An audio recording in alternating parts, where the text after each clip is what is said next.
Hi, it's Mark Brady here. I'm from the carpetcleaningconsumerguide.com.au. The consumer guide is a consumer guide that I've put together basically to help the average person who's shopping around for a carpet cleaner understand how to hire somebody good and honest. And just so you know how I know what I'm talking about, is I used to be a carpet cleaner for over 16 years. And I actually ran my own carpet cleaning business for 7 of those years. That was called Genuine Carpet Cleaning here in Sydney, Australia. And what I've decided to do is I put this consumer guide together with some tips, I guess you might say, that really scare the pants off some of the dodgy carpet cleaners out there. And I know this because it's been on the internet now for almost 2 years, and I've had a lot of, shall we say, aggressive emails that have come through from the less reputable carpet cleaners, you might say. And what it does, I've just got 6 tips here on the front page, which basically are 6 tips you should really ask any carpet cleaner before you invite them into your home. And one of the main reasons I put this together is I remember how difficult it was being a genuine, honest operator and charging the prices that I did, trying to compete with the fly-by-nighters that come into this industry every single day and just undercut us like crazy and make us look like we're just expensive carpet cleaners. But what they do is, and it's very important that you understand so that you know what to ask for when you're shopping around, is that they hire or they invest in very, very cheap equipment. It's very cheap to run. They go in and use your electricity. They've got no overheads, no petrol burning or anything. They've got cheap chemicals most of the time, not always, but most of the time. And they give you a promise of $59 for, say, a 2-bedroom apartment. Now, if you've been a victim of what I'm about to say next, you know exactly what's coming. They give you that cheap price over the phone, but once they get out there, they start pulling all the strings and the cheap shots by saying things like, oh, look, we didn't realise the rooms were that big, the carpets are much more dirty than what we thought, you're going to need stain treatment, you're going to need industrial cleaners, you're going to need sanitising, you're going to need deodorising and scotch guarding, and next thing you know, that $59 has turned into $300 or $400 quite easily.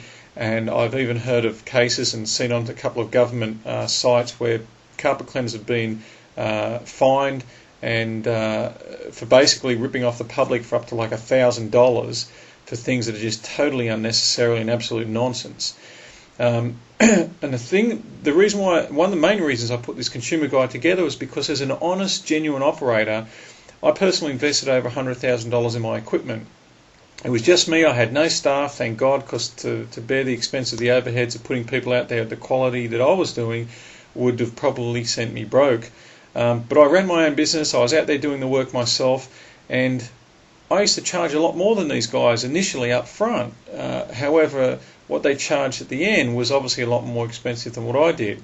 But I didn't have callbacks. I had very happy customers, a list a mile long, and as a matter of fact, when I sold my business, the business itself went for quite a lot, but it wasn't because of the equipment that I had, although it was rather good and top of the range. It was actually my clients and database.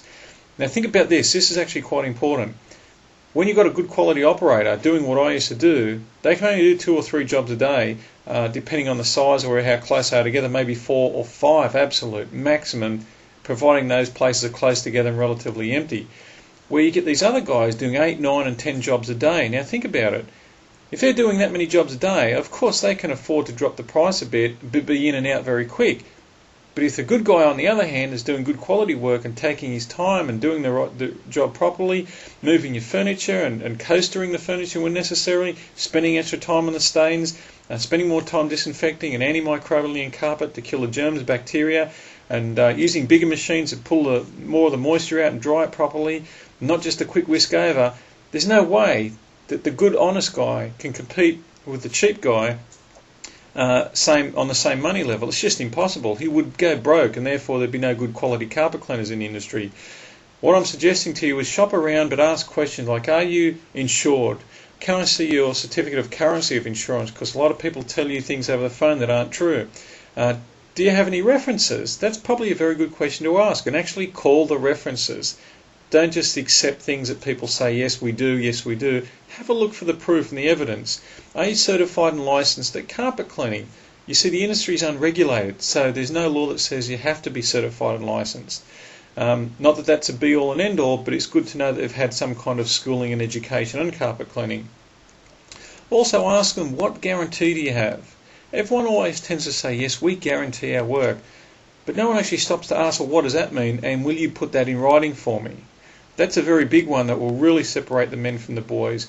Now, I've put together this Consumer Guide website. It's called carpetcleaningconsumerguide.com.au. I suggest you go there and have a look. It's a totally free guide. There's no money to be made. It's a non-profit website. The information's all accurate. I'm just about to update it with some new information that's come out from the industry. But the guidelines, those 6 points on the homepage, are very important. And if you're looking for a good quality carpet cleaner, and you're not just shopping around for whoever's going to give you the best price, but you want somebody genuine, it's the place to go. I highly recommend it. Look forward to you going there. And if you have any questions, there's an email address there which I will reply to. I take my time because it's a free guide. I don't make money from it. Give me a couple of days to get back to you, and I will do my best to get back to you. carpetcleaningconsumerguide.com.au. Thank you so much.